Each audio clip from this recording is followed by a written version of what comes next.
let's go ahead and kick this off. So I think I'm a little bit late, but what we got going on is I'm testing out trying to do some live streams, right? If you followed the channel and some of the other stuff I've made, it's always been kind of chopped up, very quick battle reports, but I want to try to do some live streaming, and I'm also wanting to do some experimentation with the Craftworlds. And Kill Team, they are basically the crappiest team, almost by a large margin. But I feel like there's a little bit of opportunities unexplored, and I love them in big Warhammer, so I want to get a test in for Kill Team and see what we can do with the heavy weapons platforms. So that's what we're doing today. Today, for the Craftworlds on this side at the top of your screen, there's going to be two groups of Guardians, and each of those groups are going to be having heavy weapons platforms here and here. And their gunners have the little yellow heads. It might be a little bit tough to see on your screen, but they also have kind of the pose with their rifle pointing up in the sky. And then bringing them against Death Guard. Okay, so overall, I'll give you kind of a layout of the mission that we're going to be doing tonight, that we're going to be kind of experimenting with. We'll go over the equipment that these teams are bringing, and then we'll just do a real quick rapid fire game, get this knocked out, and shouldn't take very long, and then we'll kind of close it off with some thoughts on whether or not the Eldar are as terrible as everyone says they are, or if maybe they have some promise and we just need to play them differently. We need to utilize these heavy weapons platforms in a way in which they're actually conducive, because the gun that it brings, the las cannon, is no joke. Okay, so this match is going to be Seize Ground. Seize Ground has 6 objectives, as you can see here, and deployment zones that are a square or 3 inches off of each of the edges. Okay, now the scoring system for Seize Ground, it's essentially like you want to hold more than your opponent, but it gets a little bit more complicated than that. So you get 1 victory point if friendly operatives control 2 or more objective markers, and if friendly operatives control more objective markers than enemy operatives, you score an additional VP. And then if friendly operatives control any objective markers in your opponent's half of the kill zone, you score another VP. And then if friendly operatives control 2 or more in your opponent's kill zone half, you score another VP. So essentially, you'll get 1 VP for, I mean, I think you can get like a total of 4 VP per turn. Yeah, that's kind of how it's looking right now. And essentially, you're going to get more points if you push farther up the board. So in theory, the Eldar should have a good chance of scoring pretty well on those primary objectives because they're just so much faster than the Death Guard. But the Death Guard are resilient, and they're going to be able to kind of push through and kill. So a lot of terrain on the board. We'll see how the primary pans out. For secondaries, since it's just, me, it's not like I have anything hid, the Death Guard are going to be going with security. And they have protect assets, hold the line, and central control. And as those come up, I'll kind of explain what each of them are. But if you're experienced with Kill Team, you'll be familiar with all of these. And then for the Craftworlds, they're going to be bringing from the Recon, Tactical Ops, or Overrun, Plant Signal Beacon, and Triangulate. So very different game styles. We're going to have the Death Guard kind of wanting to keep the Eldar away. They're going to want to be in the middle, and they're going to want to kill Eldar off of objectives, whereas the Eldar are going to try to be down the board. They want to be in each of the table corners. They want to be close to the enemy's deployment zone, and they want to be around the edges to do Triangulate. So we'll see how that ends up going. As for equipment, the Craftworlds brought a plasma grenade on this dude right here that you can't tell is modeled with a grenade, but he has one. And then they also have the shield. I forget what it's called, but it's going to be the tall gunner right here. And that's going to basically allow a... I'll double check what it is, but I'm pretty sure it allows like a 4-up invuln if he gets shot. Let me double check. Celestial Shield. Once per battle in the roll defense die step of a shooting attack, you can use this ability. If you do so for that shooting attack, this operative gets a 4-up invuln save. So that's what we have on the gunner. You can't put these things or any equipment on the heavy weapon platform, so the gunner's the next best choice in the sense of wanting to keep those things rocking and popping. Next up, we have the Wraithbone Talisman, which we are going to give one to both the grenade guy and the leader, who is modeled with a black rifle. You can't really tell, but it's the Guardian on the top left that's not the gunner. That's going to be the leader. And so the Wraithbone Talisman essentially allows you to do a free CP roll once per battle without using any CP. So the equipment options for the Craftworlds suck, and so this is kind of what we're going with, and hopefully it works out. Now for the Death Guard, their equipment, they're bringing the Plague Bell. It's modeled on this dude right here. He has little chimes, And then we have the filth sensor on the leader. The leader, which is the guy with the plasma pistol, and he has a power fist. And then there's going to be a crack grenade on him as well. And then there's going to be virulent rounds, which basically increases the critical damage of the bolter by 1. And that's going to be on 2 of them. It's going to be on the dude with the bell, and then it's also going to be on the normal warrior right here, who just has like his bolt gun. As far as weapon options for the Death Guard, they brought a plasma gun over here. They brought an icon bearer. They brought one warrior right here with the chimes. They brought their leader with the power fist and the plasma pistol. They brought another warrior with just a bolt gun. And then they brought a heavy gunner who, I forget what it's called. I always forget. It has the blight launcher weapon. So that's going to be that.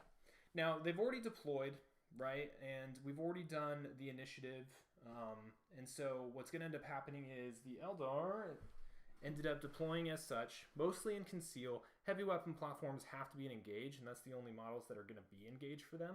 And then the Death Guard, they deployed almost all in engage with the exception of the leader, who has conceal, and then the heavy gunner, who is also in conceal. So the Death Guard chose to have a change of order in the first turning point, and then the Eldar chose to have a free barricade. So they placed a barricade here, here, and here, and then the Death Guard placed a barricade there and there. And if I could find my cheat sheet real quick. If I remember right, the barricade's going to end up going first. That's correct, yeah. So the barricade's going to end up going first. That's going to be the Craftworld. They each have 3 CP right now. As far as initiative, we already discussed that. That's going to be the Eldar. And now we're going to go into strategic ploys and start off turning point 1. So the Eldar get to pick their strategic ploys first. And I think what they're going to want to do is probably... Let's focus on fleets. Let's give them an extra dash whenever they do a normal move during this turning point. So that's going to bring them down to 2, and that's going to increase their mobility. The only other stratagem that's really helpful for them is Forewarned, which it's 1 CP, and then it allows any active operative that gets shot at to reroll one of their defense dice. But they're all in conceal, and I think the number of Death Guard they're going to be able to get up on a vantage point and actually take some pot shots at them when they're in an area that they don't want to be is going to be pretty low, especially in the first turning point where the Eldar are pretty much all in conceal. So they'll go ahead and go with fleet. As for the Marines, I don't think they're going to take anything. They pretty much have the Bolter Discipline that allows them to do shooting attacks. They have the fighting one, and then they also have the I forget what it's called. It's like Contagion, and it makes everyone that's within one circle of them injured for their stats, and then the leader, because he has his filth sensor, allows it to be 2 circles from him. So I don't think any of those are going to be terribly useful. I don't think they're going to get in close combat. I don't think they're going to get a whole lot of shots off, or at least have the target density to do so with bolters. So they're just going to hold tight with 3 CP. So we'll go ahead and get into it. We'll go ahead and start with the Craftworld. And let me just adjust that real quick so I'm closer over here. And what we're going to do is we want to try to score some objectives pretty early. We also want to draw the Death Guard out before we move everyone all over the place. So I think what we want to do is we're gonna leave the heavy weapons platforms probably till the end, and we are gonna start off with, let's just get some objectives. Let's get some points here. So we're gonna have this Guardian right here. He's going to triangulate the friendly board edge, right? He's within a square of it, and it can't be the one that is the player's board edge. But so we'll start with this guy over here. He'll do triangulate on the board edge that's this side, and then he's gonna end up moving. So he's gonna move and then dash. Really, he could probably just move. And he's going to get right up here on this objective. It's going to secure an objective, apply some pressure, and we got some triangulate going on. Can't be mad about that. Death Guard, they're going to kick it off. We have this guy in conceal, the heavy gunner, which I think they're going to want to do later once there's more target opportunity, so that, you know, we can switch to engage and he can get up on a vantage point potentially and schwack something. So I think what we're going to want to do right now is the bell is placed in the middle on purpose, because if he activates that bell, everyone that's within pentagon or 6 inches of him is going to get an additional circle to their movement when they activate on their activation. Now that has to be when they activate, they still need to be that close to them. So we're gonna probably leave him tight, but we're gonna activate him. He has a conceal order, so we're not really worried about him getting shot up too much, especially since the Eldar can't really change any of their orders. And so he's just going to activate, shake the bell, and he's going to stay right there so that everyone can get some movement on this first turning point. Okay, bringing it up to the Eldar, we now have to start looking at other opportunities to maybe triangulate. So we're going to go ahead and we're going to move the leader. So he's gonna get his free dash for moving up over here, and then his movement's going to be 3 circles. So we got 1, 2, 3. Yeah, so we're gonna park him on the back side over here, which is unfortunately not necessarily the objective, but we want to score some of these secondaries, because I think the primaries, as the board starts thinning out and people start dying, that'll be a little bit more of an opportunity for the Eldar. They're kind of a turn point 3 and 4 team. So they're going to, he's going to activate, he's going to triangulate, and he's going to hit this board edge over there. So that's already 1 victory point for the Eldar, because they have 2 of the board edges triangulated. They just need to get someone yeeted down there to get the final point for that. So moving on to the Death Guard. Death Guard, they did their chimes, so they've got some movement. Now, I think the Death Guard either need to start pushing and getting some objectives and just sitting on them, getting towards that middle of the field to be able to get that central control. They also want to keep people away for hold the line, but that doesn't start coming into account until the end of turning point 2. And then as far as protect assets, they want to shoot people off of objective markers. So having the opportunity to have more than just 1 enemy on an objective marker is probably their best bet for actually plinking those off. So I think what we want to do is we want to probably start getting this leader up towards the middle. Let's go ahead and do that, because he needs to hold an objective. He also needs to deny people from being in the center of the field. And we just got to be a little bit careful about where he ends up. He's got conceal, so we're not terribly worried about like this heavy weapons platform, for instance, from getting a read on him, because he's going to be concealed. And not only that, but oh no, I guess he's not obscured, but he is going to be concealed behind the barricade. So if he does ever go into engage, that heavy weapons platform will be able to blast him. All right, so back into the Eldar. We're still in turning point 1. They have 2 triangulated boards. So I think now it's kind of, let's start positioning in reaction to what the Death Guard are anticipated to start doing. So the heavy weapons platforms will still keep them to the end. We have a bunch of concealed guardians. Let's go ahead and start getting them closer up the board.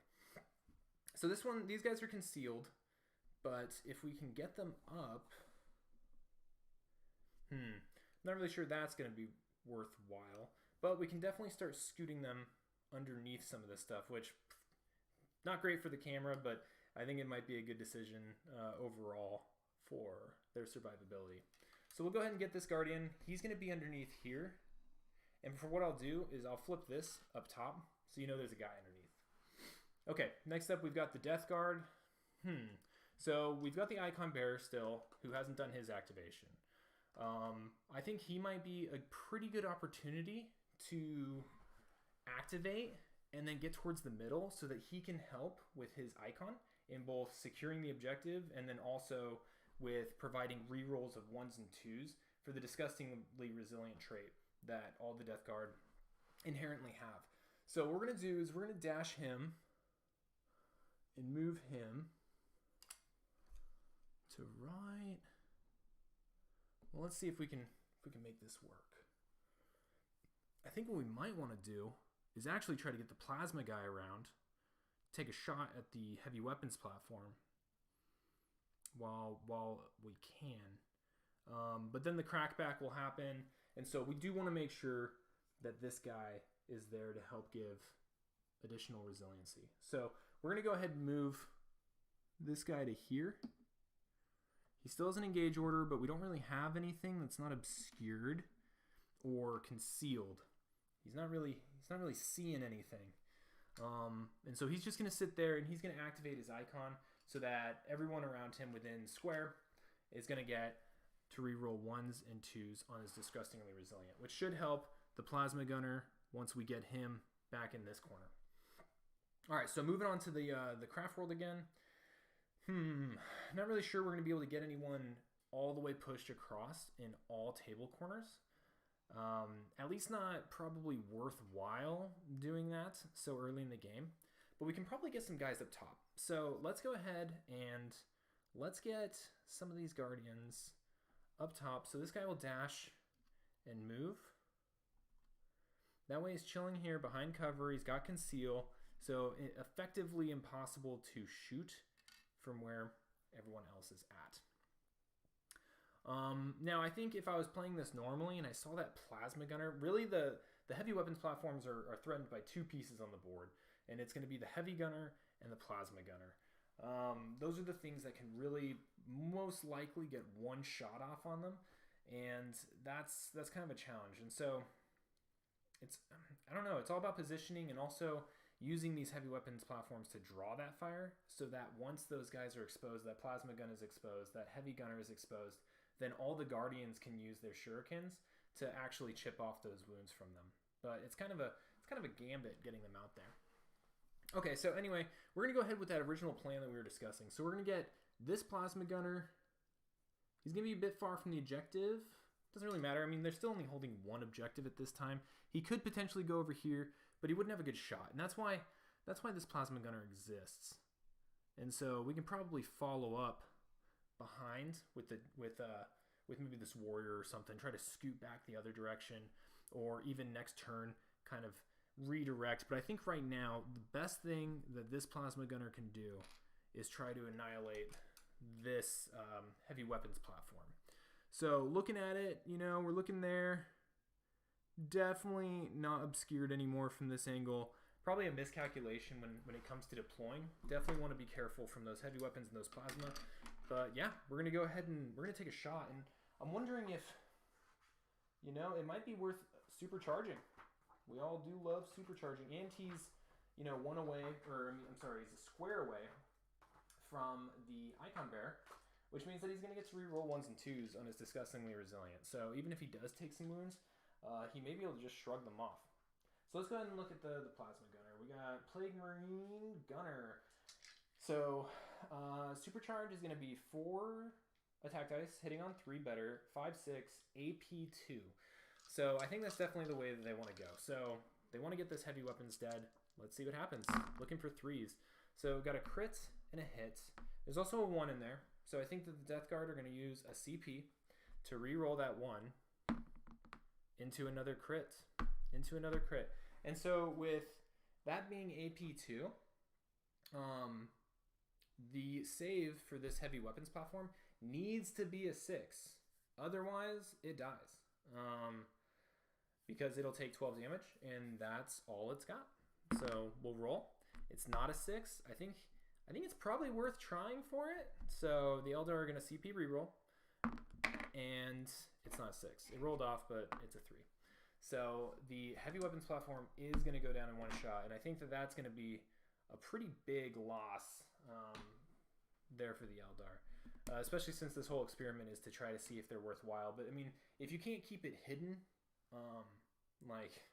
which is almost impossible to do because you can't just move it and shoot it. So you want to put it somewhere where it's denying area, like it's trying to do over there. But you can't put it somewhere where it's just going to get blasted off the table like it just did. Okay, cool. So that was a thing. So in the sake of continuing on, we do have a guy with a grenade that we can probably try to close some distance with.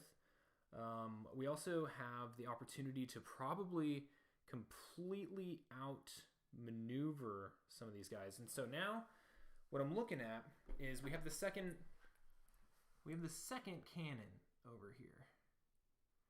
Now this Icon Bear is obscured, right? I was kind of sitting down when I was moving him, but he was intended to be obscured. behind this corner right here. Which, if my head's in front of the camera, you can't see anything. In front of that right there. But it might be a chance to move this heavy weapons platform still towards the end and maybe get him on top. If we can get him on top behind some cover where he has visibility, or maybe just scoot and poop him right here behind some cover, then with some lucky initiative, he can probably schwack that plasma gunner. If nothing else, take the heat from it. Okay, cool. So, a little bit too much explaining. Let's get to moving. Let's go ahead and try to get some more distance. We're going to have him move this Guardian right here. And these guys are essentially prepping to, well, let's get them closer to the objective.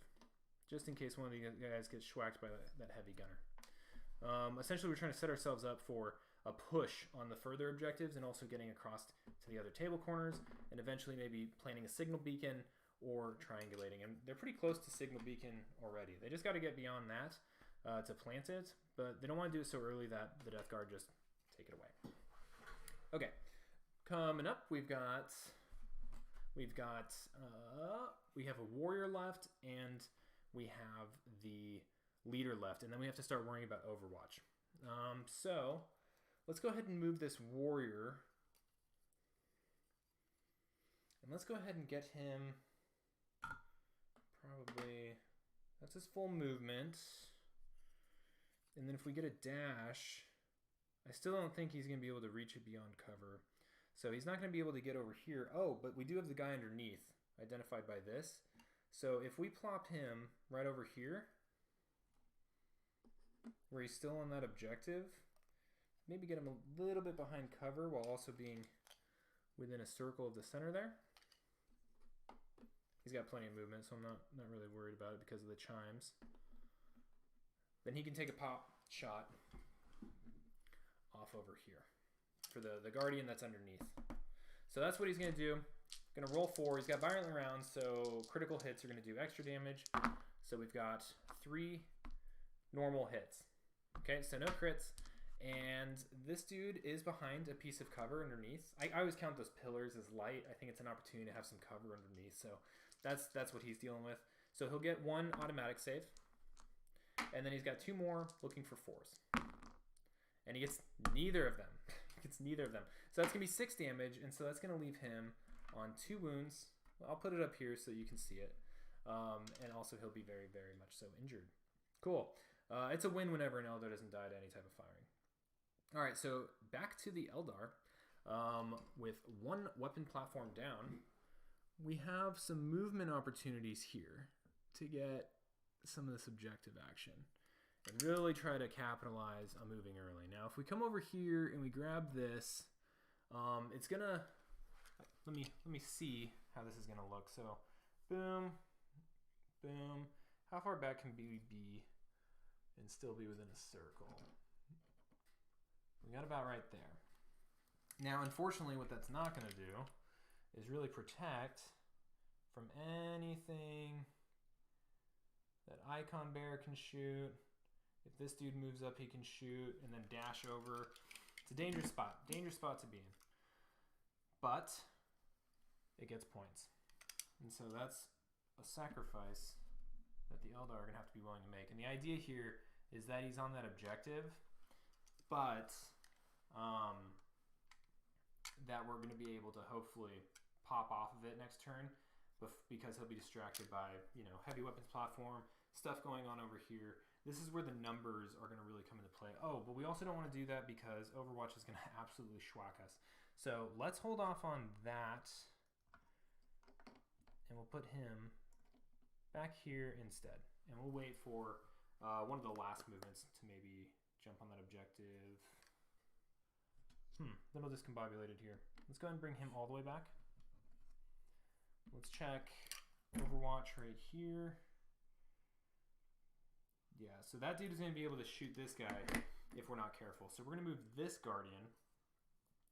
And strangely enough, probably the safest place for this guy is way up here. Because he's concealed. No one else is on a vantage point. He's farther than 2 inches away from these guys. So that's actually probably the safest spot is right in front of all the baddies. Okay, cool. So that brings us to the Death Guard, their final activation. I don't know if he might be able to hit this this cannon if he moves all the way over here. So I think that's what he's probably going to do. And they already have this objective, and there's a possibility that he might get Overwatch. So we're going to head and move this guy all the way over here so that he can see both that Guardian and the heavy weapons platform. You know, maybe I'm just playing too biased towards the Death Guard, but this isn't looking good for the Eldar already. And they're going to use their order switch now and switch the dude, the heavy gunner, to engage. And he's going to get 4 shots. He's shooting at the heavy weapons platform. And he's going to get, with his Blight Launcher, 4 shots hitting on 3s. Okay, so 2 hits and a crit. So right now, that would be enough to definitely kill this heavy weapons platform. It is AP1, so 2 dice, and looking for 3s or better. Ooh, a crit and a save. Boom. So it's going to be 4 damage going to the heavy weapons platform. So that's going to knock it down to 8. And this is where I was curious about the heavy weapons platforms, because essentially, if you can get a big gun like that to waste a shot into them and you outnumber them with as many Guardians as you do, that's where I think they're going to be very valuable. Because no, they're not mobile, but they pack a punch, and if they don't die on the first volley, that's some extra value. Okay, so now we need to do something about this heavy gun. It's probably also makes sense with this heavy gunner having moved there and then shot to use his 3rd AP to get the heck out of dodge from this this heavy weapons platform that's coming for him. So I think what this guy's going to want to do is probably continue forward and get in a spot over here in which he's probably obscured from, you know, a lot of this heavy terrain from all the baddies over there. And he's got some cover in the event that these Guardians or this Guardian wants to try to take a pot shot across the map and hit him. Okay, cool. So now who's at risk of getting overwatched on the Death Guard's next activation? Pretty much this guy. And then also, I would say this Guardian in the middle, because didn't anticipate that move. So this being the more valuable target, I don't think there's anyone that he can hit. That guy's obscured. That guy was being obscured. We knew that. And then this gunner is also obscured. Or at least the intent was for him to be obscured. Yeah, he's totally obscured. Just obscured behind that corner from that heavy terrain. Okay. So that means instead we should probably move him to a sweet spot that doesn't open him up to Overwatch. So I'm thinking we can move dash him, and we can probably put him somewhere over here. Or maybe we can even get him behind this barrier and just open it up for some hopeful Overwatch. What I think I want to do, though, is I think I want to shift him. I wish this didn't matter so much. It's kind of annoying. Well, there's no one that can get Overwatch on him right now because that dude moved. So he's obscured. That dude moved because he's obscured. Okay, so maybe I'm overthinking the heavy weapons platform right now. Let's go ahead and move these guys out of the way. So we have a gunner over here without a gun. So we might be able to just keep him here so that he can maybe activate the gun if we move the gun over. And so let's focus on this Guardian getting the heck out of dodge. So let's get him up here.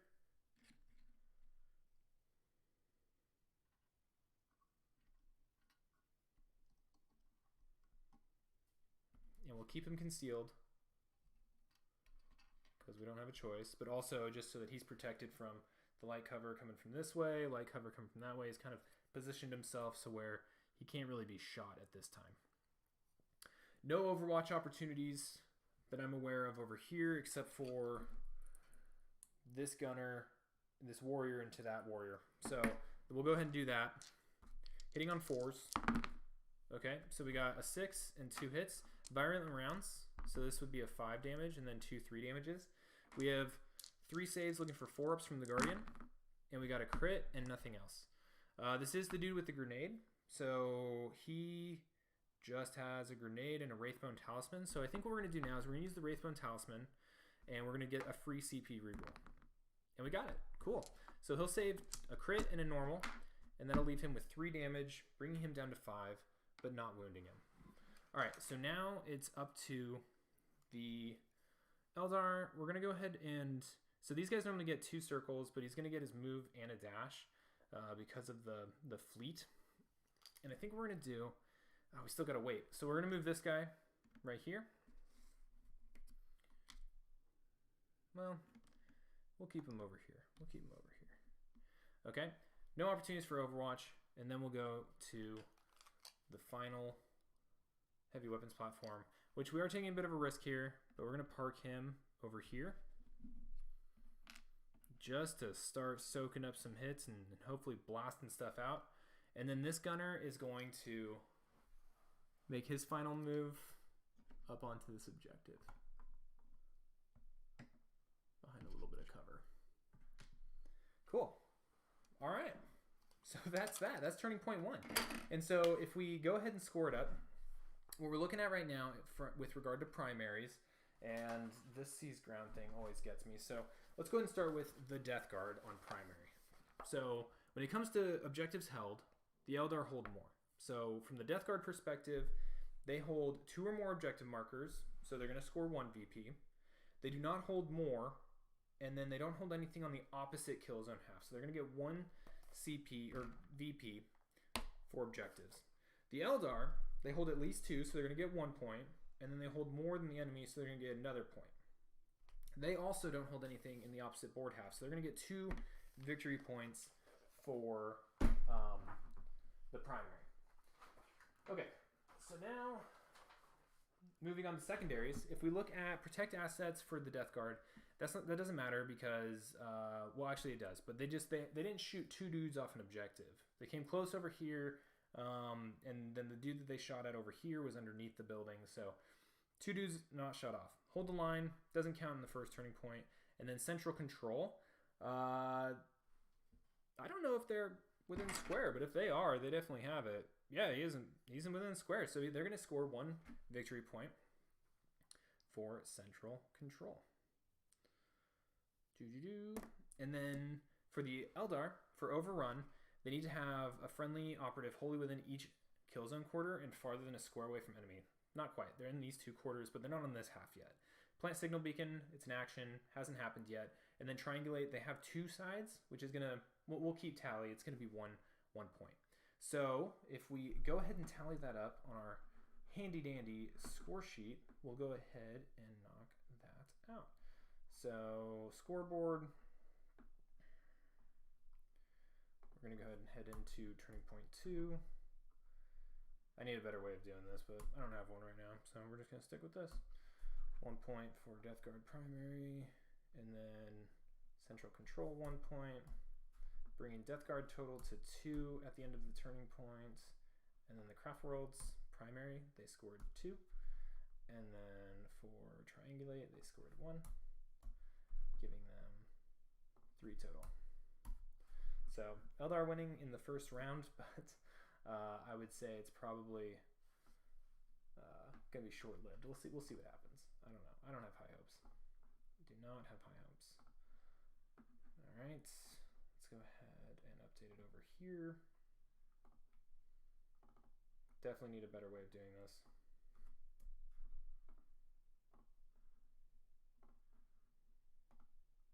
Okay, cool. Everything seems to be looking peachy. We'll go into turning point 2. So the first thing that we're going to do is we are going to ready all the operatives. Go ahead, ready. We got some concealed dudes over here. Engage dude. This guy underneath. These guys up top. Now I think what we're going to see this turn is a lot of death. I don't see a world in which several Guardians don't get shot off, just because of the way everything's set up, and the sequencing. There's not going to be any way for all these guys to get to safety quickly. But it's going to be interesting because, you know, the Death Guard want to shoot dudes off objectives, but they also don't want this heavy weapons platform to exist, or at least to not be in its firing lane. But it's covering straight up these two middle objectives, so it can't really be ignored, because they can't really hold these objectives and score their secondaries that they need to without owning the middle of the board. So we got one other one over here. Oh yeah, and these two dudes. Very, very cool. All right, now we'll go into we'll go ahead and roll for initiative. So we'll go ahead and start off with the Death Guard. They're going to get a 5. Not looking good for the Eldar. The Eldar, a 3. So the Death Guard are going to go first, which is not great for the Eldar, considering that was a little bit of the gambit here, was being able to get that las cannon off with that 6-7 profile. Okay, but that's that. And then we're going to go ahead and gain a CP, so the Death Guard are going to be up to 3. The Eldar are going to be at 2. And then we're going to go into strategic ploys. So I think this round, the Death Guard are going to do, they're going to do malicious volleys, which is going to allow them to take 2 actions to shoot with bolt weapons. So it's only going to apply to 3 guys. It's going to apply to this warrior with the bell, and then wherever he is, I think right there, the icon bearer. But I think with the target-rich environment that we're kind of starting to look at, and how the Eldar are going to have to start exposing themselves, it's probably going to be pretty helpful. So we're going to start off with that. For the Eldar, I think what we're going to do is, you know, most of their ready operatives aren't going to be able to be shot because of conceal, but with how the Death Guard are able to probably maneuver around, and the fact that the weapons platform is probably going to take the first shot here, we're going to go ahead and spend 1 to make it so that the Eldar have forewarned. So if they get shot at and it's a ready operative, they can re-roll defense die, hopefully making their crappy saves a little bit more worthwhile since there's a re-roll involved. Okay, cool. And then we'll go ahead and kick it off. So turning point 2, we have the Death Guard starting off. Let me get some tea.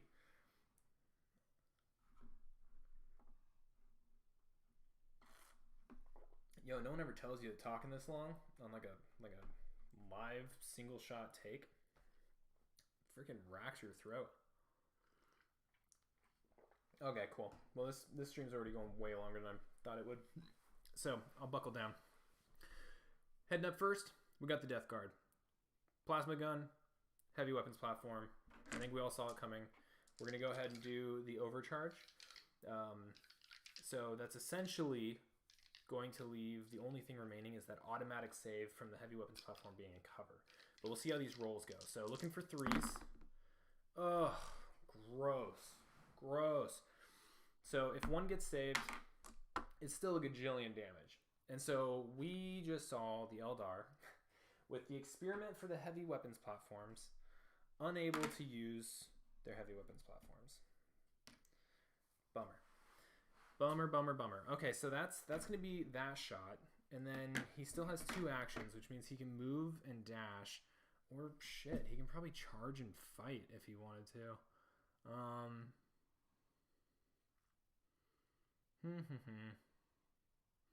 Yeah, I wonder if he could charge and fight right up in the middle. I mean, now that the heavy weapon platforms are gone, him having a plasma gun isn't really that impactful anymore, because Eldar is super squishy. So 1, 2, 3, within an inch. Let's go for it. Plasma gunner is going to charge, and he's going to fight. And this may just turn into a massacre now. Without any firepower from the Eldar, like, this is going to be a bad day. So the Death Guard are going to get 3 swings, looking for 3s. So we got 2 on. All right, so that's 2 normal hits. The Eldar get, I think, 3 swings hitting on 3s, but the damage is just atrocious. It's like 2-3 profile, I think. Let me go double check. Yeah, 3 swings hitting on 3s, 2-3 profile. Well, we got a crit and a hit, so that's not nothing. So the Death Guard attacked. He's going to get to go first. And it's a 3/5 profile for the Plague Knife. Obviously no crits, so but there's only 5 health on the Eldar. But you know what? I think he's actually gonna be able to survive this unexpectedly enough. So Plague Marine Gunner, it's a 3/5 profile. He's gonna go ahead and swing in for 3 damage, which is gonna bring this dude down to 2. And then the Eldar is going to parry the other hit, and then swing in for 3, right? And so let's go ahead and do the 3 for Disgustingly Resilient. Did save 1, and so this Death Guard is only going to take 2 damage. And this is the first damage that any of them have taken. And there's already 2 heavy weapon platforms dead for the Eldar, and 2 very close to dead Guardians. I should put a little wounded thing on this guy as well. So still on the objective. Not really holding it down, but not dead, and that's something. I don't really know if Forewarned was going to help with attacks. I think it only works for shooting, so we're just going to go with that. All right, next up, we have the Eldar. The Eldar need to do something, even without the heavy weapons platforms. So looking at some of the more at-risk individuals, this guy, he can get charged again. Not a whole lot we can do about it. If he ends up dying after a charge, we have all this firepower that can start plinking wounds into things. These guys, definitely at risk. The guy underneath there, he could probably be shot neck to activation. Same with this gunner over here. So let's go ahead and start with the wounded guy that's underneath this building. And let's not throw him on an objective, but let's shoot with him and then move and get him to safety. So I think, if we shoot and move with him, he'll be able to move to circle because he's wounded. And that can at least get him back behind here, behind some cover and with some opportunities to range. So he's going to go ahead and move to here. He can hold down this table corner. And then he's going to go ahead and switch to engage. And he's going to take a shot. Probably at the heavy gunner. Well, this guy's on an objective and stuff, and he can shoot twice. So let's go ahead and shoot at him. So it's going to be 4 shots, hitting on 4s because he's wounded. And so that's a crit and a hit. And with shurikens, a crit makes another hit, a crit. So this guy does have cover. So you'll have 2 looking for 3s. Got 1. And has the 1 from the cover, so he'll save 1 crit and take 4 damage. Disgustingly Resilient, he rolls 4, looking for 5s and 6s, does save 1, and so he'll take 3 damage, bringing him down to 9. Okay, now up to the Death Guard. I think what we're going to do over here is we are going to redo the icon, and then he's going to go ahead and take a shot at the guy over there, because he can see him completely unobscured, and I think he shot him during like Overwatch or something anyway. Yeah, he's got him. And so 4 shots, hitting on 3s. Looks like 2 hits. And then this guy, he's kind of outside of cover, so looking for 4s. So there's 1, but we get an automatic reroll because of Forewarned. So there's 2. So that's going to end up saving those 2 hits. This guy's going to use his second opportunity for it because it's like the Malicious Volleys. Yo, what's up? Swinging again. Video's a bit choppy. Bummer. Here, I've got... Okay, I'll have to check that out. Not sure why. Glad the audio is good, though. I'm going to go ahead and roll again. He's going to do a second shot. The Death Guard Icon Bear into the gunner over there. Reroll the one that fell off. So we got 3 hits this time. Craftworlds, rolling 3, looking for 4s. Saves 1. Okay, so that's going to be 6 wounds going through. It's going to bring the gunner without a gun down to 2, and it's going to wound him. All right, this guy still has 1 action left. I think what he's going to do now is he's going to trigger his icon so that everyone gets to reroll 1s and 2s within a square of him. And so that'll complete his 3 actions, and we'll move on to the Eldar. So now we have a lot of opportunities over here. We have this wounded guy who can still move a decent enough amount to get, I don't know, it's going to be kind of close. So I think what we're going to probably do is we're going to move him and then dash him to get him on this objective and in that table corner. So we're going to go ahead and move 1, 2, dash, plop him on this objective. Our wounded guy. Pick up a barrier. And yeah, he'll hold it down over there. So now it's going to be up to the Death Guard. We are going to see if we can get this leader into combat. Charge, fight, shoot. That's the goal. That's the goal.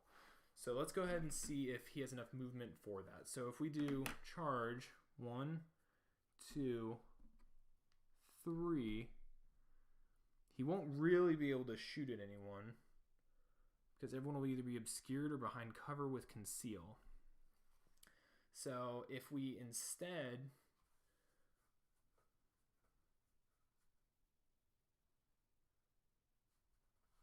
let's just do it. Let's just move and charge and then throw a grenade. I think grenades can hit without ignore cover when selecting valid targets, must be visible and not obscured. I think indirect allows you to hit people with conceal. That's kind of like the thing about grenades, but it counts as a shoot. Okay, that's what we're gonna do. I think that works. It's visible, not obscured, gets rid of cover, which means no longer, conceal is not an issue. So, okay, so we're gonna charge. We're gonna charge this guy. He's gonna get support from his buddy over there. This is a bloodbath. This isn't even gonna be fair. He's going to get an additional 1 for his weapon skill. So it's going to be hitting on 2s. And his weapon profile is 5-7 brutal. So 5 dice. Looking for 2s because of the support from his buddy. He gets all these hits. They're all the hits. The Eldar, he's going to try his best. Needs 4s because he's wounded. Got 1 hit. And that's that. Well, I guess he swings in for 5. That's going to be more than enough to kill him. This Guardian's dead. Put him over here with the heavy weapons platforms. We got this stuff going away. All these wonderful little cardboard markers. And then because he's within 6 of this guy, he's going to go ahead and throw a crack grenade at this guy to finish off his turn. And so crack grenade, I think it's like 3 ups or something. Crack grenade, 4 dice, 3 ups, 4/5, AP1, indirect. So, absolutely nothing. I don't even think that's really worth doing a CP reroll on or anything, so we're just going to use up the grenade and we'll be fine. Guardians up next. We have a lot of problems. Planting a signal beacon takes 2 AP, so maybe that's something that we'll do later. We still need a guy in this corner. So we probably need to soften up this area so that we can get a guy over there and start getting overrun and then also push someone all the way across for triangulate, even though we have some opportunities with that over there. So what we're going to do is we are going to run, I think. We are going to have to take over this side. Yeah. So we are going to, I'm kind of at a loss on what to do. We're going to flip this guy into engage, keep him on this objective, even though that's risky because he can get shot off. Actually, that's actually too risky. So we're going to start up here. We're going to switch this guy to engage. We're going to flip him. We're going to get a shot off on this guy because he has the opportunity to shoot twice with virulent rounds, and it's a big issue. So we're going to go ahead and roll 4 dice, looking for 3s. Got 4 hits. This guy does have cover. Looking for 3s. 2 saves. So that's going to be 6 damage. And 5-ups are the thingy, the disgustingly resilient. Saves 2 of them. Ends up taking 4 more damage, bringing him down to 5. Closer to death. All right. Next up, we've got the Death Guard. And we have what we've been fearing this whole time, is the Death Guard moving up and killing everyone. So 1, 2, more than enough to charge. So he's going to charge, fight, and then potentially shoot. So charge, it's going to fight, 4, hitting on 3s. Oh my lord. 3 crits and a hit. This poor Eldar, 3 swings, looking for 3s, and got a crit and a hit. So if we look at this, let's just go through the math. So that's 5 damage from the Plague Knife. If we parry, we're still going to die. No matter what we do, we're going to die. So we're going to go ahead and swing back and do 3 damage with fists, and then the Eldar will end up dying. So this guy will die. 3 damage. We'll go ahead and do the Disgustingly Resilient. 5s and 6s. Nothing. So it's going to bring this guy down to 2. And then he is going to shoot at this guy that's concealed, that he can now very much see. Looking for 3s.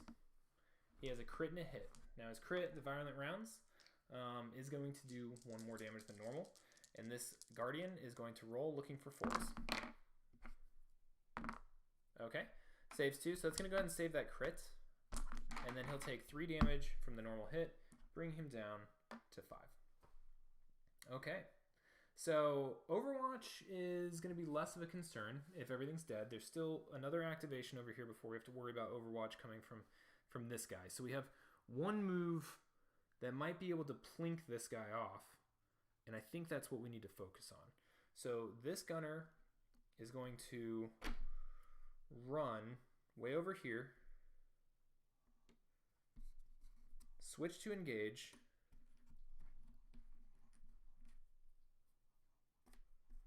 and he's going to shoot at this guy that's on this objective. So 4 shots, hitting on 3s, got 2 crits and a hit. Shurikens make normal hits crits when they roll a crit. They have rending or whatever it's called. And then the Death Guard is going to have 3 saves looking for 3-ups. Whoa, got a crit and 2 saves. So it's going to be 2 crits going away, so that's going to be 4 damage that gets through. Disgustingly Resilient. Saves 3 of them. Brings this guy down to 1 life. That's absurd. Absolutely absurd. So next up we have the Death Guard. This guy is going to ring his bell, because why not? Actually, he's not going to ring his bell because that's a problem. What he's going to do is he's going to move, dash, get on this objective, switch to engage, and he's going to shoot this wounded guy. So 4 shots. Does he have the Violent Rounds? He does. He does. So 4 shots, hitting on 3s, 2 hits. The Eldar Gunner, he's the tall one, which means he has a Celestial... No, I'm sorry. It's the normal Guardian. So he's going to get 1 automatic save from cover, and then looking for 4s. And got it. So he's fine. This guy's going to shoot again, because we have malicious volleys on right now. Looking for 3s. Got a hit and a crit. And then 1 save for the Guardians right now because of cover. We're going to hold that off to the side in the event that we're going to get that crit saved. And looking for 4-ups.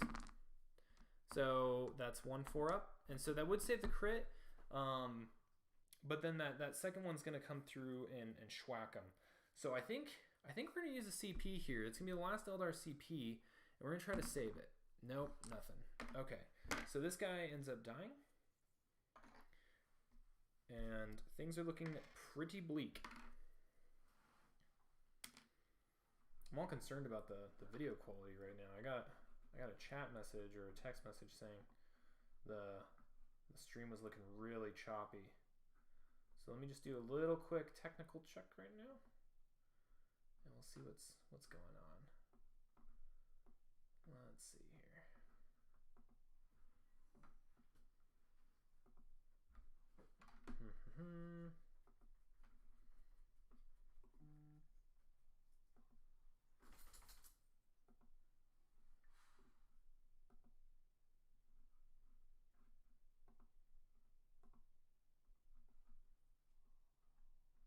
Just doing a quick check. Just want to see what things are looking like. Okay. Doesn't look too bad from what I can tell right now. Maybe it was just a bad moment. Okay, so carrying on. That dude just got schwacked. That dude just moved.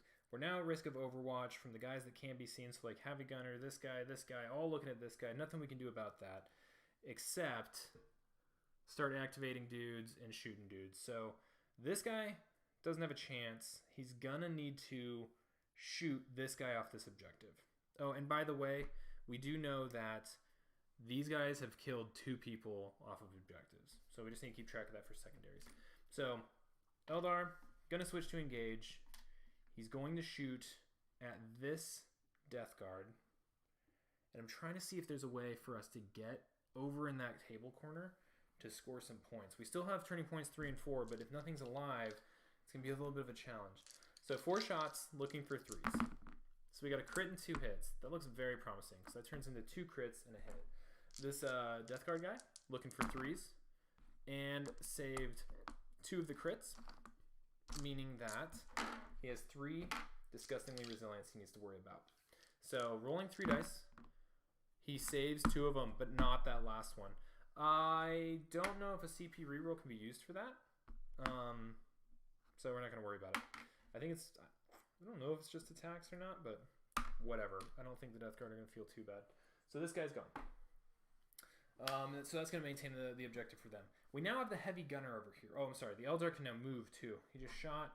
Now he probably wants to get a little bit out of dodge. So we're going to move him.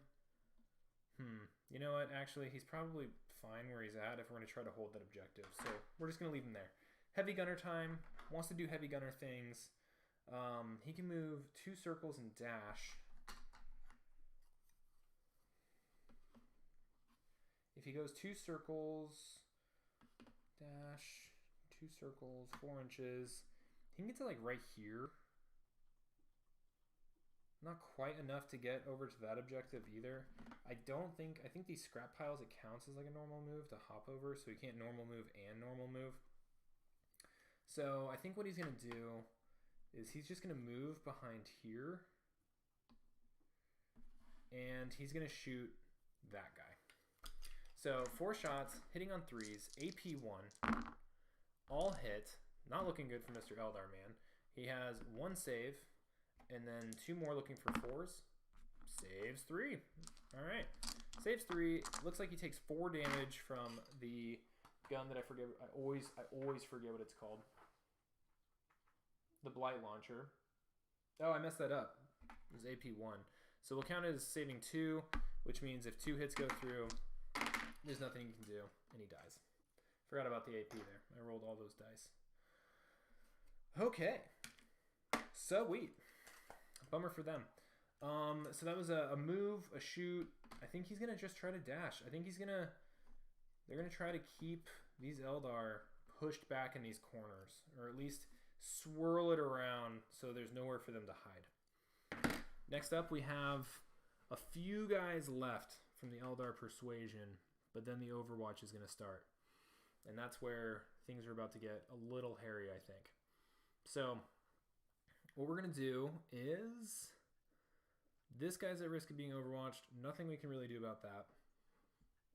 Like at all. Like that guy's probably toast. We might be able to start smoking this plasma gun though. So we're going to switch this guy to engage. And we are going to shoot at the plasma gun with this Guardian. So 4 shots, hitting on 3s. We got 3 hits, but unfortunately no crits. Death Guard Plasma Gunner, saving on 3s, saves 2 of them. So that means 3 damage. That needs to be disgustingly resiliented. He's outside of a square of the icon, so he's not going to get the 1s and 2s. I think we did the icon. That was kind of a mess up. But Saves them all. Saves them all. Not an issue. And then this guy needs to get the heck out of dodge. So he's going to move all the way around to here. Cool. Now these guys will get Overwatch. I think what they want to do is, they're going to clear all of this. But this guy, they can't see him. And the other active guy, they can't see. So this heavy gunner is just going to plug away at this this gunner right here. And so I think this guy does have a Wraithbone Talisman. No, he doesn't. He has the Celestial Shield, giving him 4-up invuln once per battle. So this will be the time that he uses it. So 4 shots from the heavy gunner into the Eldar gunner, looking for 3s. It's a crit and a hit. So already right there, that's 10 damage. It's going to be more than this guy can save. So he is going to get some cover from this piece right here, kind of crossing like right within him. I mean, he's like in line. So he'll get 1 save right off the bat. And then because we're going to use the 4-up invuln and that Celestial Shield, he'll get 2 looking for 4s and saves a crit. So he does save both of these. And I almost forgot the Overwatch, it's -1 to ballistic skill, but with the 5 and 6, that didn't matter. All right, next up, we have the Eldar. And I think it's time to move this homeboy over here. It looks like they have 1, they've got 2, they've got 3 objectives. Eldar have 1. This guy couldn't quite make it to the other one. So we may have to just take a hit on primary on this particular round. This guy I think is going to be our last activation. We're going to yeet him forward so we can get 1 in each table corner. And that'll help with just scoring some secondaries. This guy will be ready to plant some banners next turn. So maybe this guy is actually, we want him to shoot something. So let's go ahead and change this guy to engage. He is the leader, so he's a little bit of a better shot. Let's get him up here, where he's on the objective, but behind cover. Unlike the last guy we had there, who was not particularly helpful. Yeah, that looks good. And he's going to shoot at old Mr. I guess the Icon Bearer? I was thinking Plasma Gunner, but he's going to get some cover. This guy's not going to get any cover, so I think that's probably the better bet. And like we said earlier, Plasma Gunner or no Plasma Gunner, the Eldar just melt to any gun. So looking for 3s from, or I'm sorry, looking for 2s because he's a Lita. Let me double check though. Usually the Eldar don't live long enough for the leader to shoot, so it's a little bit of a weird thing. We have the warrior, leader, yeah, it's on 2 ups. Sweet. So looking for 2s, rolls a bunch of 1s, but gets a crit, which turns the other hit into a crit because of rending. And then the Icon Bearer is going to get 3 3-up saves, and he saves 1 crit and not enough for the other one. So that's going to be 4 damage. Looking to shrug it off with 5s or 6s, but he does get to re-roll 1s and 2s because he did the icon thing, and at least for himself it's going to work. So there's 1 saved, that one's wasted, and these 2 get re-rolled into another save. So 2 damage are going to go through, bringing the Icon Bearer down to 10 health, which feels like absolutely nothing. We do have some Overwatch, and I mean, I don't know why I moved that guy over there. We're going to Overwatch with the Plasma Gunner into the leader. So it's going to be 4 shots hitting on 4s, not overcharging. So it's just 1 hit. It is AP1. This guy will get a save from the cover, so he'll be good. So no issues there. And then we have our final guy over here, who's going to drop down, dash move. Dropping down from here is going to be 1 circle. So he's got 2 more circles and a dash. So he's got more than enough to get way over here. I wonder if he can actually do that with just 1 move. So that's 1 circle, and he's got 2 circles left. 1, 2. He's not going to be wholly within it, so that's not going to work. So we're going to continue to move and dash him up underneath this thing, and I'll move this so you can see it. We're going to give him an engage order. He's not really expected to live.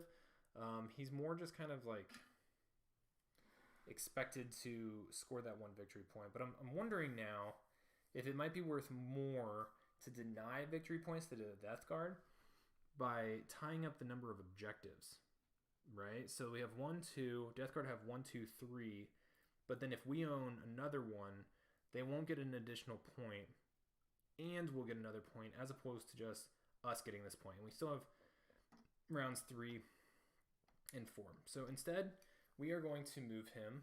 So we're going to dash 1 circle, 2 circles. Yeah, more than enough. Eldar Facile buggers. And he's going to move and dash to there. Cool. Cool, cool. All right, so what that means for us is it's time to score things up. So let's go ahead and start with the Death Guard. And let's go ahead and start with the primary scoring. So looking at the primary scoring, I always need the book for this one. We are looking at if friendly operatives control 2 or more objective markers. They do. That's 1 point. If friendly operatives control more objective markers than the enemy. Oh, they don't. It's tied. If friendly operatives control any objective markers in your opponent's kill zone half, you score 1. That's another point. If friendly operatives control 2 or more objective markers in your opponent's kill zone half, you score another point. But they don't. So, Death Guard are going to get 2 points. I think that was probably the right choice about bringing the Guardian down. Now, let's do the Guardian's primary. So, they own 2 or more objective markers. Check. They don't hold any more. And they do hold 1 in the enemy's kill zone half. So, it's the same situation as the Death Guard. So, they're going to score 2 points as well.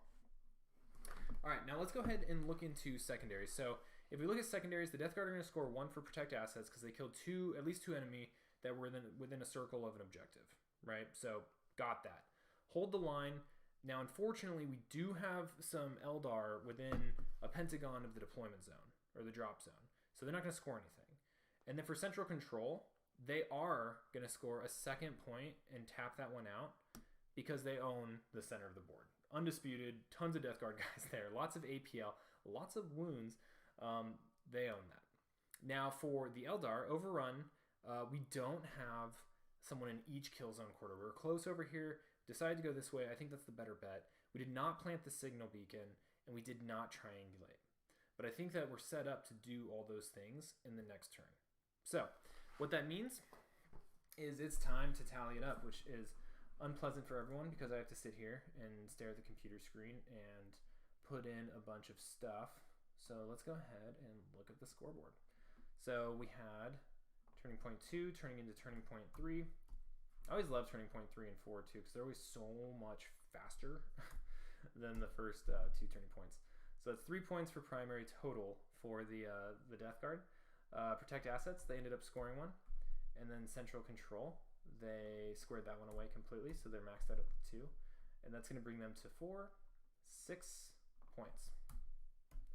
Now, if we go down to the Craftworlds on primary, they're going to be brought up to 4. And then triangulate, nothing. Plant signal beacon, nothing. Overrun, nothing. And so that's going to bring them to 5. Very cool. All right, so the Death Guard have eked by 1 point. But the thing is that they've killed 6 models, and the Eldar have only killed 1 of theirs.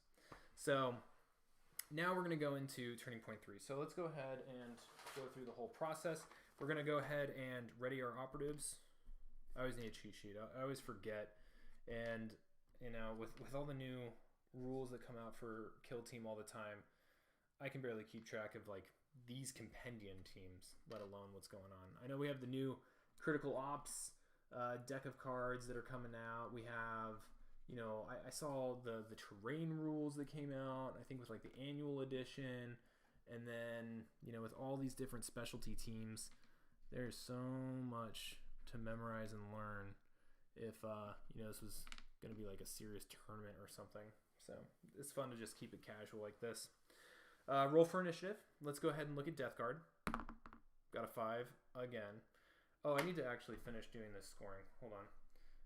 I started typing it out, but I didn't actually transition everything. So done. Transition. Let's look over here. Scoreboard. Boom. Okay. Transition. Sweet. Back at it. Okay. So we rolled for the Death Guard. Let's go ahead and roll for the Eldar. If I can hit the dice thing. Ooh, tie. Okay. Let's roll for the Death Guard. 3. Roll for the Eldar. 5. Eldar will go first. So let's go ahead and get our CPs. So the Eldar are going to go up to 1 CP. Death Guard are going to go up to 3. And then we are going to go ahead and play some strategic plays. So for the Eldar, I don't know if Forewarn is going to help as much as mobility. But there's not going to be a whole lot of live, right? So like every time a Death Guard operative is going to activate, right now it looks like an Eldar is going to die. So maybe the survivability is the way to go, even though a lot of our stuff is mobility based. For example, like being able to move and dash for free so that we can do triangulate on this edge is pretty valuable. But we have a whole nother turn after this, and if anyone's going to survive, I actually think it might be these guys over here and not these guys over here. So we're not going to do that. Let's go ahead and go with Forewarned. Let's go ahead and give them that extra die on the reroll for the active operatives that get shot, because I think there's going to be a lot of that. And you know what? Let's go ahead and double check and see if that works for combat as well. I don't think it does. Each time a shooting attack against a friendly one, you can reroll one of your defense dice. Okay, so we are playing it right. So let's go ahead and take a little sip of some tea. It's important.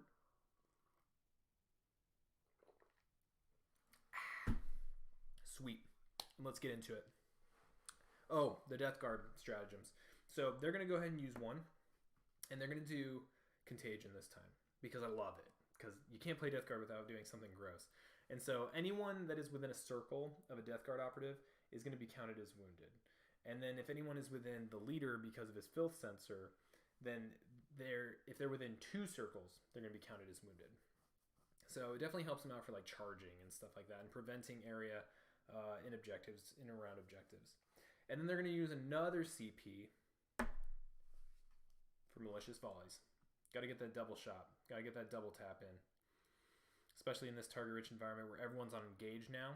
And I didn't really do a good job with the Eldar of like keeping them out of the way because I really wanted to focus down some dudes and only killed like 1. So we'll see what happens. So up to the Eldar. Up to the Eldar to do some things and stuff. Over here, generally safe. I think the leader is pretty important to keep alive. Especially since he has like the plasma gun staring down at him. This guy has a lot of stuff staring down at him. So I think he might need to do some movement and hopefully get some lucky shots off. So I think what we're going to do is we are going to move him down. So we'll move 1 inch to get within 1 inch. Another 2 inches to get down. So that's going to be 3. And then 3 more inches to get behind cover. Right there. Which is risky because he's like my one guy that might have been able to actually like get down and hold this table corner. But there might be a chance in the future to get a guy around there too, or maybe this guy. I don't know. It's going to be rough. Right now, the other need to kind of just survive and kill some stuff. So now what he's going to do is he's going to shoot at Chime Boy. Because he's on an objective. He gets 2 shots as opposed to the heavy gunner that just gets 1. And that's pretty dangerous. So he's going to shoot at Chime Boy. Looking for 3s. Got 2 hits and a crit. The crit makes another hit a crit. So we got 2 crits and a hit. Not a bad start. Chime Boy is going to roll 3. But he saves 2 crits. Saving those. Taking 3 damage. We'll go ahead and do the disgustingly resilient rolls. Looking for 5s and 6s. And it looks like none of them. So he will at least take the 3 damage. But with a roll like 2 crits and a hit, like that's kind of a slap in the face. So that's going to bring Homie down to 9 points. And now it's the Death Guard turn. Now the Death Guard, they secured the middle. They've got that on lock, and they love having that on lock. And so I think now they need to get aggressive. They need to move up on this left side of the board and start disrupting all the nonsense that's going on over here. And I think the best way for them to do that is to climb onto a vantage point. So this guy, he's gonna have to move and dash to get up this thing. So 1 circle It's going to take a circle and a dash. And he's going to get all the way up here. And it's time to rain some death. Bring his 10 wounds with him. Keep his engage going. And I think what he wants to do is he's going to shoot at the leader. There's going to be opportunities to kill this guy. Yeah, he scores a little bit more points, but he's hecka wounded. Can't move that far. You know, there's nothing... Well, you know, that dude could probably plant the signal beacon, so we do need to kill him. Because that takes 2 APL. He's the only one in the position to do so. So let's go ahead and shoot him. He's in the other table corner. All sorts of good reasons to kill that guy. So, not going to overcharge. Looking for 3s. Got 2 hits. The Eldar is AP 1, so he's going to get to roll 2, but he will get to reroll one because of forewarned. So, looking for 4s. Got 1. Oh, here we go. And saved it. Wow, look at that. Somehow that wounded ass Guardian is going to survive a plasma shot. Okay, not what I expected. So now it's probably time to use that guy. In the event that someone else comes chasing for him. He is, let's see if he's within range. Oh, there's my thing.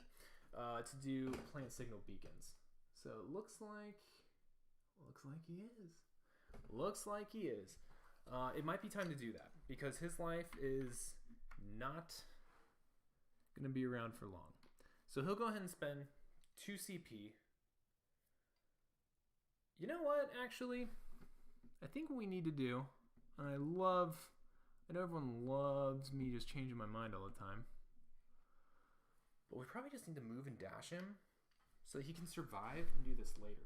But we got Homeboy on a vantage point. You know what? Let's quit doubting myself. Let's just do the plant signal beacon within a triangle of this guy. We'll have him stay concealed. And he'll sit there wounded, but having at least dropped that beacon. Next up, we have the Death Guard. They do need to hold the center, so we don't want the leader going tearing off all over the place, but he can probably dash, shoot, and move. So if we dash out, get within 6, yeah, that's what we're going to do. Leader's going to dash. He looks like he's within 6, very much so. He's going to shoot, and then he's going to move back. So let's go ahead and do the leader. This is gross. These Guardians don't stand a chance. This is a silly matchup. I should have known it from the beginning. But Plague Marine Champion, Plasma Pistol, 4 shots, hitting on 2s. Oh god. Hitting on 2s. Hit 3 times. No crits though, but still. And then this Guardian, not going to get the benefit of cover, looking for 4s. Save 2. Gets a reroll because of forewarned, because he's ready. Wow. I don't know what it is. Okay, these Guardians just like being shot by plasma. Saved 4. That's all we have to say about that. And this guy's going to move right back to sit on the objective. Or at least be close to it. He needs to stay within the center, at least for another... Well, actually, the center's done. He just needs to hold that objective. Okay. And I think seize ground. At the end of each turning point, each objective marker operators control is secured by your kill team. While it's secured by your kill team, if it stays under your control, even if no friendly operatives are within circle of it, you control it. Okay, so actually this dude doesn't need to stay here. So he just owns it, just like those guys own those ones. So he's going to just move up. It's right here. Be within charge range. And blast in range for any type of Overwatch potential if someone tries to squirt by and get in that table corner. Next up, we have the Guardians. Now, I don't know the feasibility of this guy surviving into the other guy's corner. So, I'm wondering if maybe we should just run away and keep drawing fire so that people over here can do stuff. And by run away... hopefully get some good shots off in the meantime. So I think what we're going to do, gosh dang, this is tough. It is not fun to be playing Eldar. I'll tell you that right now. We got 1, 2, 3. Definitely within charge range. All sorts of issues. But I don't want to give up the objective either. Have they shot too off an objective this round? I don't think so.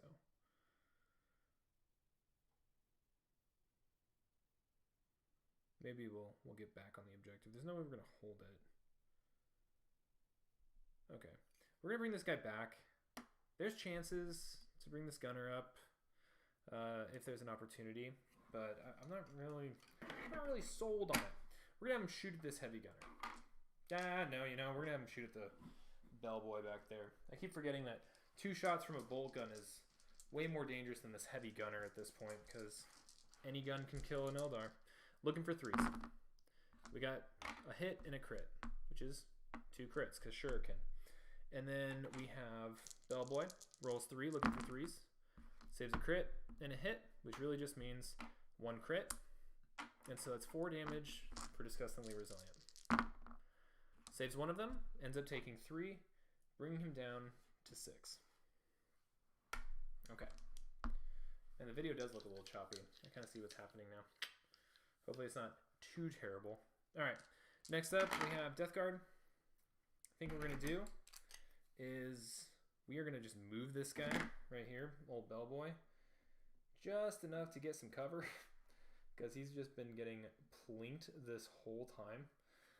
And then he's going to shoot at this Guardian that hasn't gone yet, the Guardian Gunner.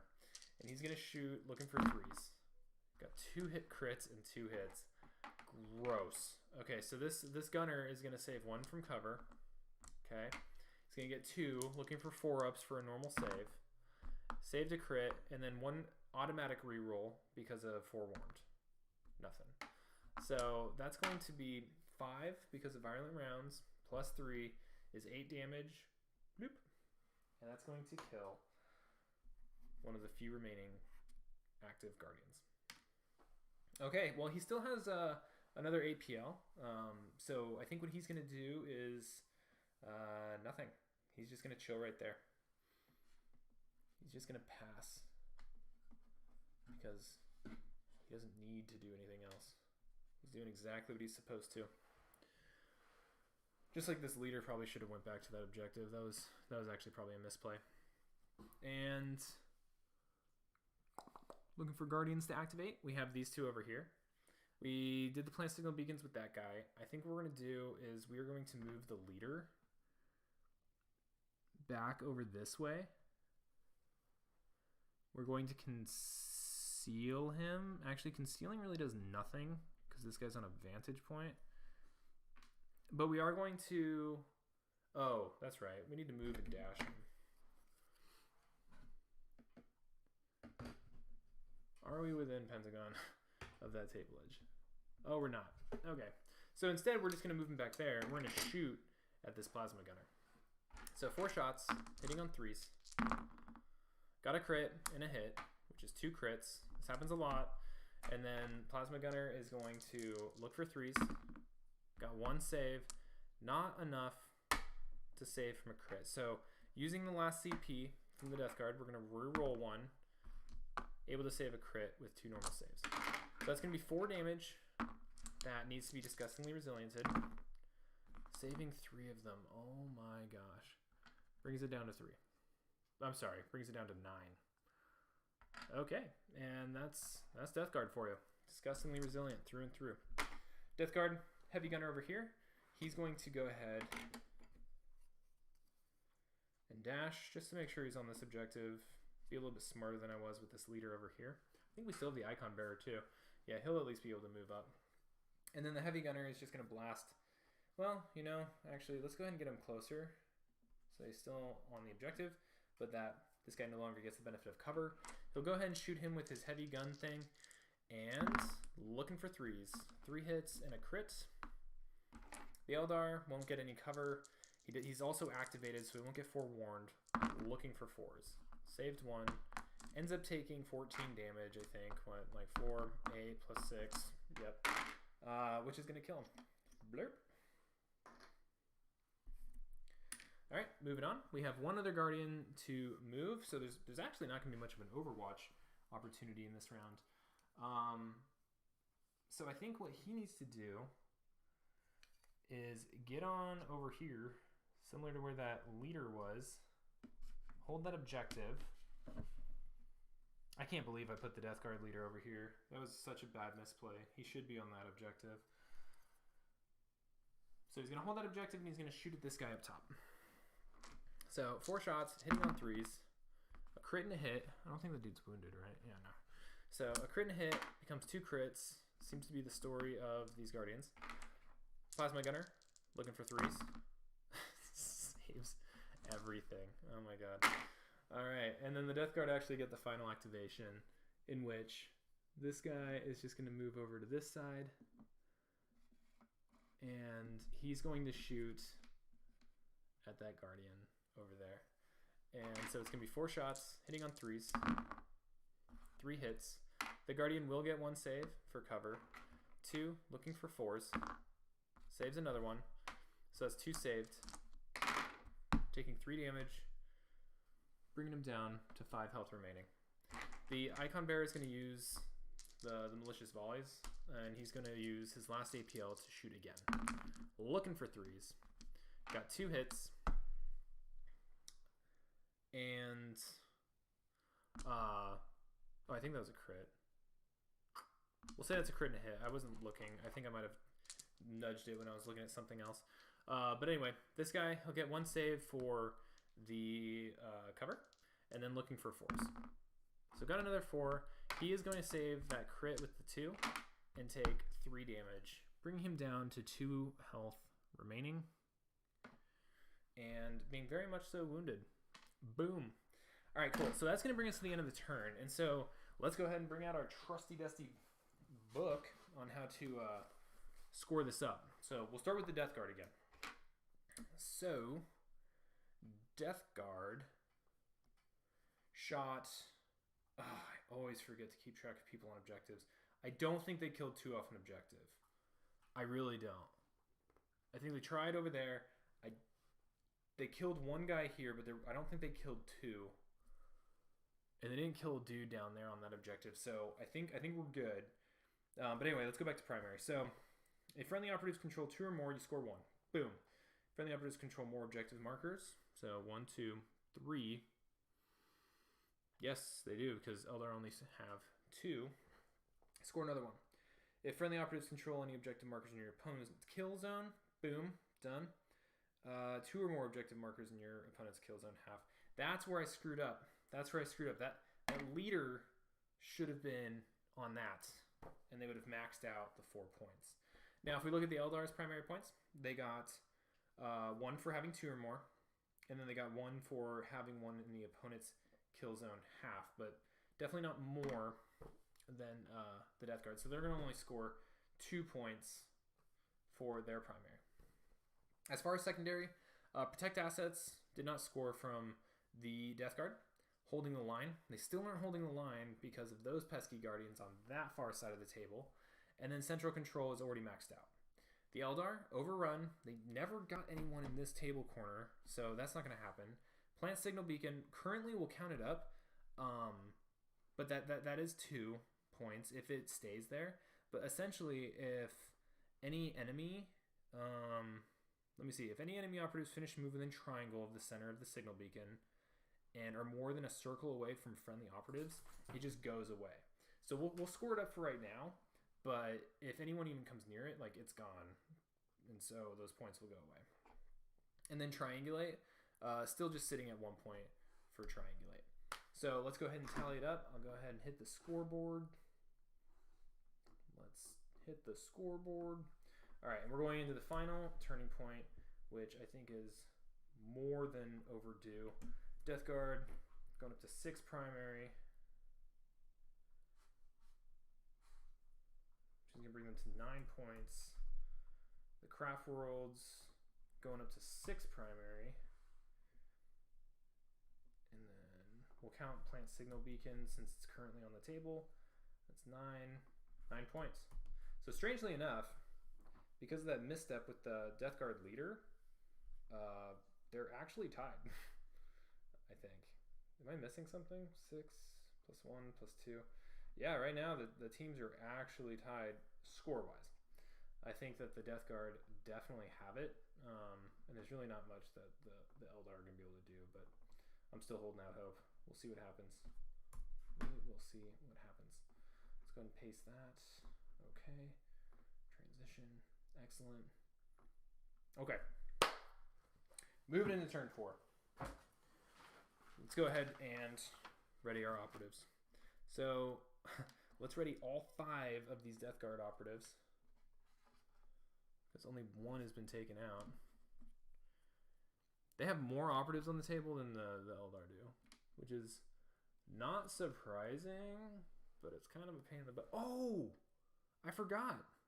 If you hold an objective and an enemy doesn't come within a circle of it, you keep it. So that wasn't a misplay. I'm sitting here being a dum-dum. So the Death Guard actually do score all 4 of their points.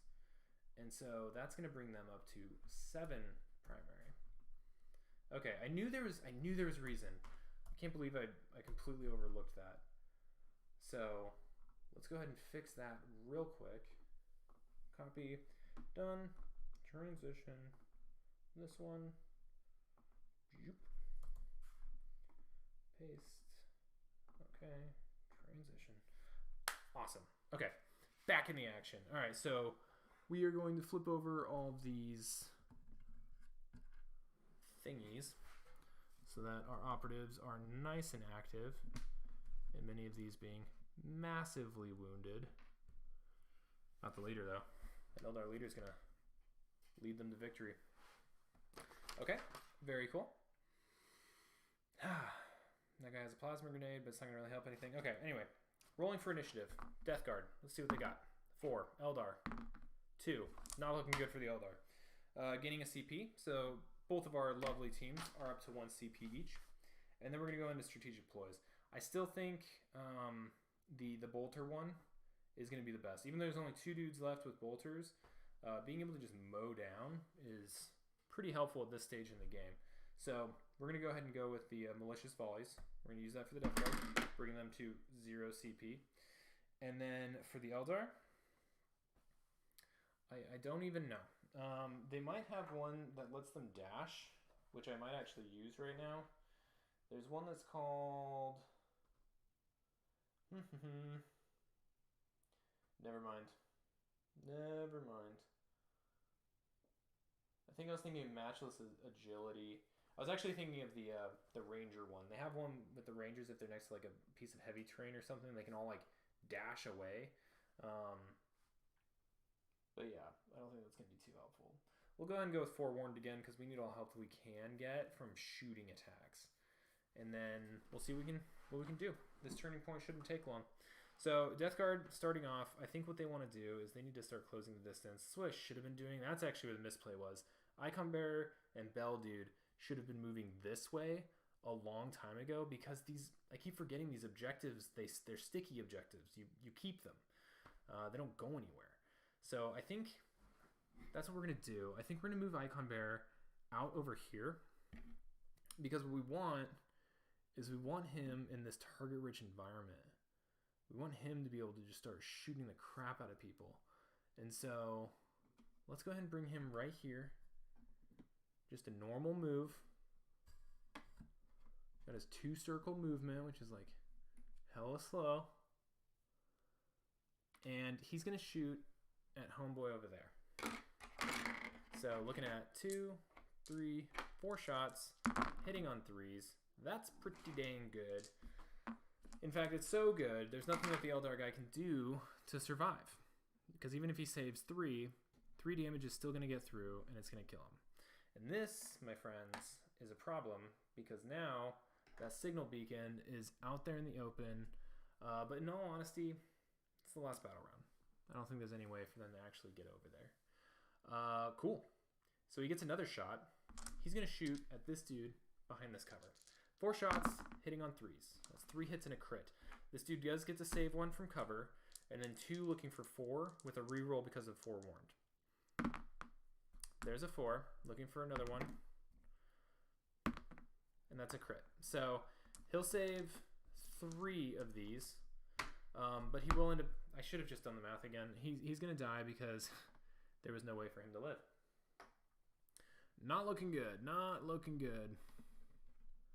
And then also, with regard to protect assets, let's just keep in mind they killed one dude off an objective. They actually killed two dudes off an objective, so that's gonna score them that one. And so I'll try to remember that. Okay. Next up is the Eldar. And so what needs to happen now is this dude needs to move over here, triangulate. Oh, he needs to get way closer than that. What am I doing? Triangulate. Where's my triangulate thingy? Need a token. Whatever. We'll just use this flame. He'll triangulate to get a second point for that. And the nice thing about these things being sticky objectives actually is that these guys are only going to be able to come down and really snag that one. He's not going to really be able to make it all the way over there. So that's pretty helpful. Let me double check. So I mean, like, a circle will get him down. Then he has one circle and then a dash. Oh, so he totally could actually. So this guy is going to need to try to shoot that plasma gunner. He's going to shoot at him, and this is going to be the shot of the century. That's the leader. So he's going to get two hitting on twos. Then he also has the Wraithbone Talisman, allowing him to re-roll something for free. So he'll go ahead and re-roll this one for free. Really looking for a 6. Didn't get it, but that's 4 normal hits. 3s for the plasma gunner. Oh my god. Saves all but 1, which means 3 disgustingly resilient rolls. Saves 1. Ends up taking 2, bringing him down to 7 wounds remaining.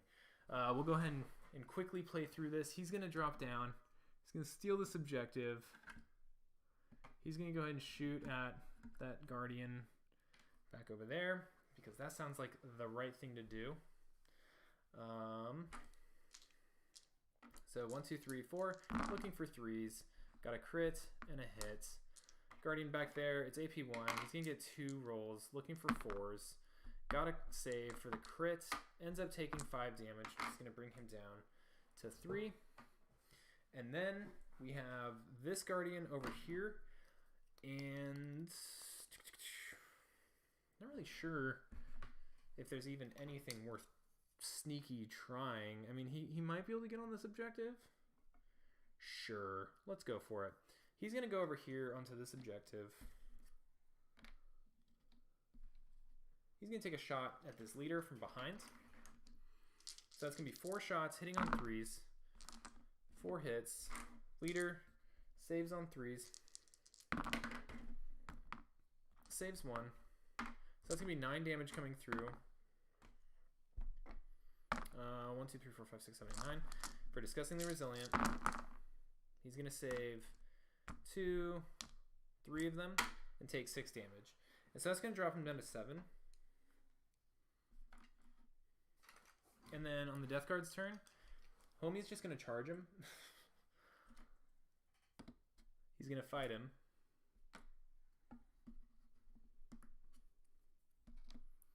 So I think it's 5 hitting on 3s. Let me double check. I think we can all, read the writing on the walls, but I hate it when games don't finish. So I want to see what happens. So hitting on 3s. That's 2 crits and 3 hits. This is brutal, by the way. So like, this guy can't parry unless he gets a crit. 3 hits, hitting on 3s. So he got 1 crit. And then Homie's going to swing in for 7. This crit is, I think, crits with brutal require 2 crits. Opponents can only parry with crits. It doesn't really matter. It doesn't matter. He's gonna push through 3 damage or whatever. Then he's gonna die. 3 for Disgustingly Resilient. 1 gets saved. It's gonna drop leader guy down to 5. But this dude's dead. And there's nothing else for that guy to shoot at. We do get some Overwatch. So leader over here is going to get Overwatch on the Plasma Gunner. So 4 shots hitting on 3s. He is the leader. So 3s because, well, it's actually going to be 4s because it's Overwatch and he's wounded. So looking for 4s. He got 1 hit. and that's going to be saved by the cover. And then that's game. There's no point in doing anything else. So if we were to tally it up, there would be 4 points for the primary for the Death Guard. So let's go ahead and just hit the scoreboard. So turning point 4, Death Guard. Primary is going to go up to 11, so almost perfect. And then protect assets. They did kill 2 off objectives, so that's going to go up to 2. Hold the line. They never were able to keep the Eldar away. And so that's going to be 13, 15 points. I don't count the painting, so we'll just say 15 points. And then Craftworld, they did get their second triangulate off. Yippee. Plant Signal Beacon survived. It really shouldn't have, but it did. Overrun never could get in this table quarter, so they're not going to get that. And so that's going to bring them to, oh yeah, and also 1 primary point? No, not even 1, because I think they have to hold 2 at a minimum to even score 1, and the only one that they had was this one, technically. So no primary for that final turning point, so that's going to be 6 plus 2 plus 2, which is 10. And that's going to be it. It's going to be Death Guard, 15 to the Craftworld 10. So not the greatest show for the Craftworld, but I've got to say, like, let me finish putting this in the scoreboard real quick and transition this stuff over. So I got to say, like, even though the Craftworld got completely creamed, like as we kind of expected they would, I think point-wise, it was a little bit closer than it probably should have been for a couple reasons. One, I think, you know, my misunderstanding of the sticky objectives until like turning point 3 didn't help, but the Death Guard should have been way more mobile. Probably should have had the Bell and the Icon Bearer together so they could move together. I think if, you know, that would have helped, especially with the increased mobility from the Bells on just getting people around this heavy terrain. The heavy terrain in this placement, I haven't done it like this before, but holy cow, there's a lot of obscuring that really makes essentially 3 minor battlefields. And the Guardians, they tried to get on top, but the problem is like there's the crackback, right? Like people are gonna be able to shoot back. So, you know, maybe if I brought some Rangers or something, there might have been some opportunities, but I don't know. Maybe getting the heavy weapon platforms up top, turn 1, drawing some of that fire, but drawing it from behind cover, and utilizing those 12 wounds to maybe take 1 or 2 rounds of fire so that the Guardians could maybe be more aggressive turn 1, get in and shoot as opposed to just concealing everywhere. That might have been the window of opportunity that needed to be used. But anyway, let me know what your thoughts are. This has been fun to just kind of do solo. It's kind of tough to just talk the whole time, so that was fun to learn. Let me know if I messed up on any rules. I think the couple that I messed up, I caught towards the end. But overall, Death Guard 15, Craftworld 10. That was a lot of fun. I think I want to do Craftworld again, but I want to get these heavy weapons platforms to actually shoot their bright lances because they're so stinking powerful. I think if you math hammer it, I think the average damage output's like 16.8 or something like that. Not counting like disgustingly resilient, because AP2, 4 shots hitting on 3s with a damage profile of 6-7, like that's a Marine killer right there. That just kills Marines. But you can't move and you can't shoot at the same time, and you need a gunner to pilot it, and it can't take equipment, and it can't be concealed, and it's useless in everything other than someone walking in front of its barrel and saying pull the trigger. So anyway, let me know what you thought of this format. I'm willing to do more. But other than that, have a great night, and I'll see you next time.